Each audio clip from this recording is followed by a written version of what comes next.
Temperature क्या होता है? क्रिटिकल टेम्परेचर वो मिनिमम टेम्परेचर होता है जिसके ऊपर किसी भी गैस को तुम लिक्विफाई नहीं कर सकते। उसके बाद चाहे तुम कितना भी प्रेशर अप्लाई कर लो, वो गैस लिक्विफाई नहीं हो सकती। फॉर एग्जाम्पल मेरे पास जैसे CO2 गैस है, CO2 गैस के अगर मैं क्रिटिकल टेम्परेचर की बात करूँ तो उसका क्रिटिकल टेम्परेचर होता है 31.1 डिग्री सेल्सियस के आसपास।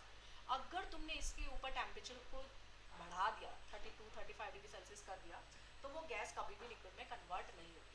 बेसिकली क्या होता है, इस टेम्परेचर पर देखो, कोई भी गैस जब लिक्विड में कन्वर्ट होती है तो गैस को लिक्विड में कन्वर्ट करने के लिए हमें क्या करना पड़ता है, उसके जो पार्टिकल्स हैं, गैस के जो पार्टिकल्स हैं वो क्या करते हैं, पास पास आ जाते हैं। उनके बीच का जो इंटरमोलिकुलर फोर्स ऑफ अट्रैक्शन होता है वो क्या हो जाता है, बढ़ जाता है।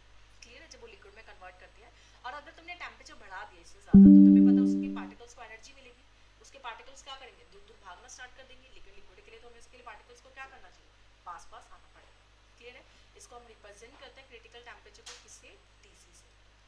क्लियर, तो याद रखना किसी भी गैस का जितना ज़्यादा क्रिटिकल टेम्परेचर होगा उसका एज ऑफ लिक्विफिकेशन भी जो होता है वो भी क्या होगा, उतना ही ज़्यादा। ओके, नेक्स्ट अगर जैसे मान लें मेरे पास ये क्वेश्चन है, अगर तुमसे पूछे कि वाटर और अमोनिया में किसका एज ऑफ लिक्विफिकेशन ज़्यादा है, तो तुम्हें इसका मतलब उसका क्या पता होना चाहिए, क्रिटिकल टेम्परेचर। एक और चीज़ होती है, अगर उनके बीच में हाइड्रोजन बॉन्डिंग होगी तो obvious hydrogen bonding is strong bonding. अगर स्ट्रॉन्ग बॉन्डिंग है तो उसके मॉलिक्यूल्स पास पास आए होंगे।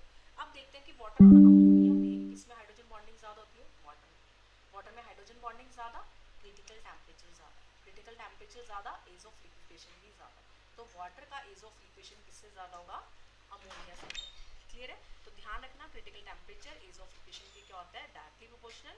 सेम अगर क्रिटिकल टेम्परेचर हाइड्रोजन बॉन्डिंग के भी क्या होगा, डायरेक्टली। जितनी ज़्यादा हाइड्रोजन बॉन्डिंग होगी उसमें क्रिटिकल टेम्परेचर उतना ही ज़्यादा। और अगर मैं पोलैरिटी की बात करूँ तो किसी में जितना ज़्यादा पॉलर होगी वो गैस, उसका क्रिटिकल टेम्परेचर क्या होगा, उतना ही ज़्यादा। क्लियर है, आई थिंक सो यहाँ पे आपको समझ में आया होगा।